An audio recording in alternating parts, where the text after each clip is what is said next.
Hey guys, how's it going? It's Joy. I'm back again. I hope that you guys are doing well and staying safe.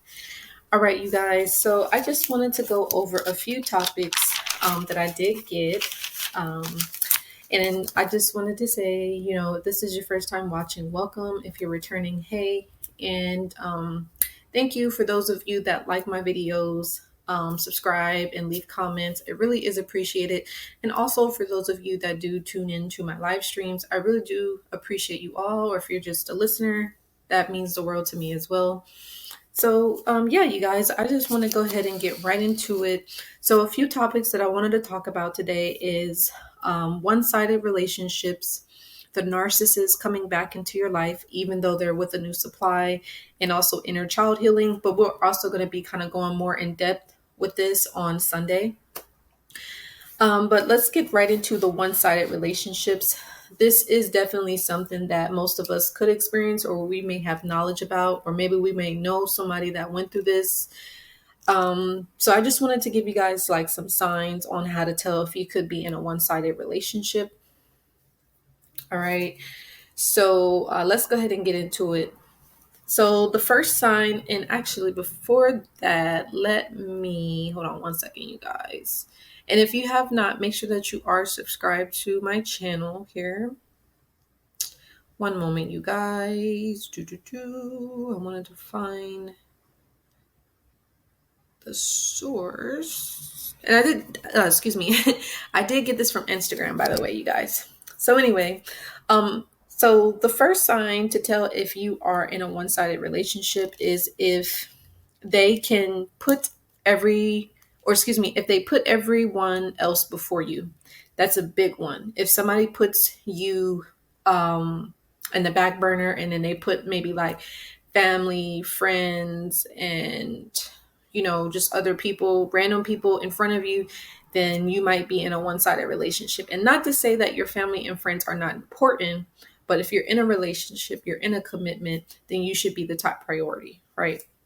And then if you're not, then you might just want to be careful that you could be, in a one-sided relationship. The next sign that you could be in a one-sided relationship is if you're always the one that's reaching out and making plans, and you're also the one that's always initiating everything. So you do want to be mindful of this. The next sign is if you are their go-to person, but they aren't there for you when you need them. Okay, so this is a big one. And by the way, you guys know the one-sided relationship is if you are in a relationship and you are more than likely the only one that's mentally, psychologically, and emotionally invested. Like you're the only person that's really involved. The other person is just kind of sitting back, letting you go through, everything, and they're not even really there. Like they may be physically there, but they're not emotionally available. Like, and some of them could actually be distant. You know what I mean? Okay, so the next one is how to know if you're in a one-sided relationship is if this person often changes plans. If you often change plans to accommodate their schedule. So you always have to change your schedule. You always have to change your routine in order to accommodate their schedule, and they never do that for you. All right.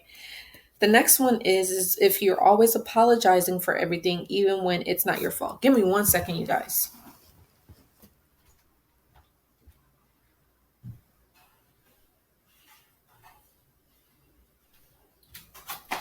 Okay. I wanted to grab some water because I feel like I haven't been talking too much, but I just want to grab something to drink. Hold on. Okay. So yeah, and then you guys know I also made that video, if you haven't checked it out, my live where I talked about over apologizing. So definitely check that out if you do find yourself overly apologizing. But yeah. The next one is your efforts are not often reciprocated. All right. So it's very unbalanced. The other person could be very, very laid back, very nonchalant, very unattached, very just not interested, just kind of blah. and bland and just kind of quote unquote going with the flow a little too much, then yeah, this could be a sign, you know, and they may not even be excited about the relationship, right? So the next one, how to tell if you're in a one-sided relationship, is if they are not interested in discussing the relationship. So this person may not be interested in discussing, you know, just maybe it could be concerns or challenges and obstacles in the relationship. Like they don't bring it up. Like they can actually say that they don't even think that there's a problem, you know, and that's just a way of them just kind of dismissing it, disassociating from the relationship, and just kind of disregarding your feelings, you know, in the relationship itself. So just be careful of that. The next one is you frequently of a one-sided relationship, this person or you could frequently make excuses for their hurtful behaviors. So if you're in a one-sided relationship, whether it's you or that other person, and you know they could say and do hurtful things, there could be abuse happening in a relationship, mentally, verbally, physically. Hopefully not physical, but even the mental and the verbal and the psychological is also hurtful as well. But some of us, we may make excuses for the behavior. So if this is happening to you, then you might be in a one-sided relationship. So I do just want to make that, you know, point. But, you know, and if you are in a one-sided relationship, again, I'm not here to tell anybody what to do. I'm just here to give advice and support and guidance. But if you are in this situation, you just want to, you know, assess everything and figure out if this is worth your time. Do you want to be in a relationship with someone that is not really invested? They're not really involved. They're not interested. They don't care about how you feel. They do what they want, and you just have to accept that. So you have to really think about that. And if it's not, then you have to make the best decision. And that may be letting the, you know, maybe moving on and walking away, saying goodbye, making, you know, say your piece and just, you know, going about your business, you know. And if you feel like you do want to make it work, maybe you feel like there's potential in your partner, then maybe you want to get into some counseling or some coaching or some sort of therapy, you know, and watch the behaviors, watch to see what they do instead of what they say, because a lot of people can talk really good, but it's more so the action that can determine if they are really serious or not, you know. Okay, so the next topic that I wanted to talk about, it did come from, let me see here. It was from Royal Ron Wonen. He asks, does the Narc ever come back after moving in with a new supply? Yes, the narcissist does come back after moving in with a new supply. Definitely, let's see. Royal Ron, you want to check out my video? I did this like a couple years back where I talked about the narcissist. The narcissist has a new girlfriend and new supply. That video went, I think it had like 14K views. But anyway, so I talked about, you know, my experience dealing with the narcissist and seeing the new supply. But ultimately, the narcissist was trying to reach back out to me and get in contact with me, although he was in a relationship and, you know, starting a family with the new supply. You know, he came back, and even to this so recent, you know, he was looking on my LinkedIn page, and I'm sure, I don't know if he's with the new supply still, but I'm sure he has a victim or multiple victims, you know. And so, you know, yeah, the narcissist always comes back, even if they move in with the new supply, even if they get married to the new supply, even if they have children with the new supply, even if they're single, they still would come back no matter what. Because again, this narcissist feels like they own you. You know, they feel like, you know, my bad, y'all. They feel like, you know, you were theirs. They're very possessive and they're controlling, and they want supply from you, you know, and they want for you to react. And so, yeah, expect for them to reach out to you, expect to be hoovered, expect to be harassed, and expect to be blackmailed. depending on your narcissist. And then others of them, they may give you the silent treatment for a while. You may not hear from them for years. They could stonewall you. And yeah, it may be a really, really long time before you hear back from them, but trust and believe you will hear from them. Or they may have a flying monkey reach out to you, or an agent, or you know, a person from the narcissist harem, that sort of thing. So they're definitely going to come back. I wouldn't say wait for them or hope that they're going to change when they do come back, because 9 times out of 10, like I said, they're either going to try to get back with you, or they're just trying to get some sort of supply, some sort of reaction, and it's not really a good thing if they're coming back. So you do want to just stay clear of this narcissist and try not to worry about, them moving in with a new supply. I know that can really be a hurtful thing and hurtful for us to experience, because sometimes the narcissist did promise that to us, and now we kind of see them do that with another person. So that can be difficult to watch. So I would highly recommend blocking the narcissist if you can, and then just kind of, maybe not getting on social media as much, and really just detoxing yourself of like social media, or just anything that reminds you of the narcissist. Just get rid of it and block and delete and all that good stuff. That's really going to be the best thing. Any photos, anything that the narcissist left at your house, or pictures, or gifts, trinkets, anything like that. Or if you're still cool with like their family and friends, you want to end those relationships and stuff. If you have kids, that's a different story, but if you don't have any kids, it might be a little bit easier. So I do hope that is helpful.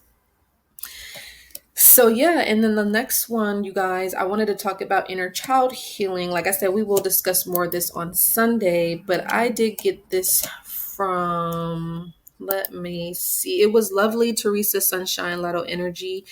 She talks about, or the topic was healing the inner child. And I actually have 2 videos where I do actually talk about healing the inner child. So I'll definitely go ahead and link those below. But just in general, healing the inner child is something that is a process. It's something that we have to really take our time to get to, spend time with our inner child and heal those wounds that we could feel, which a lot of times those wounds is abandonment, rejection, feeling neglected, feeling discarded, feeling isolated and worthless and hopeless, and feeling ignored and that sort of thing. Also too, feeling like the black sheep. And so one of the things that you have to do is, really feel your feelings, and also you have to learn how to reparent yourself, which means being able to mother yourself and being able to father yourself. You know what I mean?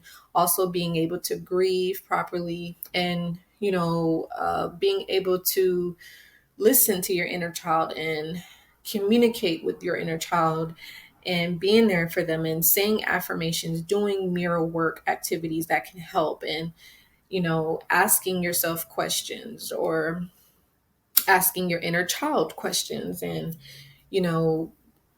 and seeing what happens. You know what I mean? But this definitely does take some time, because this is definitely a touchy and delicate situation. And it's always not so easy. I know my journey for inner child healing has definitely been a process, and for me, what helped is being able to communicate and talk to my parents about how my childhood was. So maybe I could recommend that for anybody listening.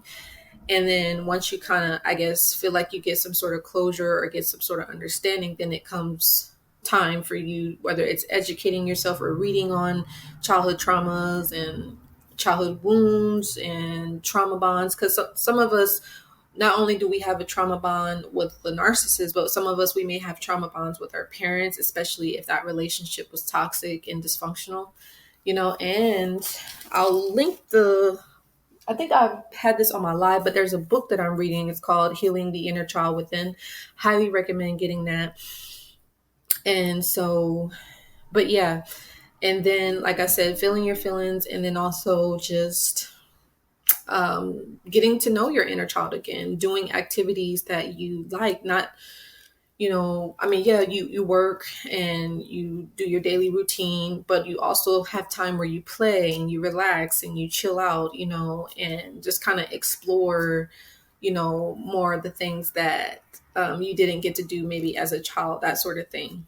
And then I also do recommend, if you need to get like a trauma therapist or, that sort of thing, or somebody that specializes in childhood traumas or whatever, I do recommend that as well. And then also, just working through codependency and understanding that, working through the CPTSD, and as well as understanding your triggers when it comes to your childhood traumas, and working through correcting your thought process when it comes to what you're thinking about, your past, your upbringing, your parents, other family members, and that sort of thing. So I hope that was helpful. I don't want to go on too long, but like I said, I am going to link 2 other videos below where you can kind of learn more on that. So I do hope that was helpful. And you guys, um, thank you so much for the support, the like, the shares, and the subscriptions. And if you guys have any other topics that you guys want to learn about, please feel free to leave them in the comment box below and I'll make a video just like this. But other than that, I'll see you guys next week. Take care. Love you so much. And until next time. Bye, guys.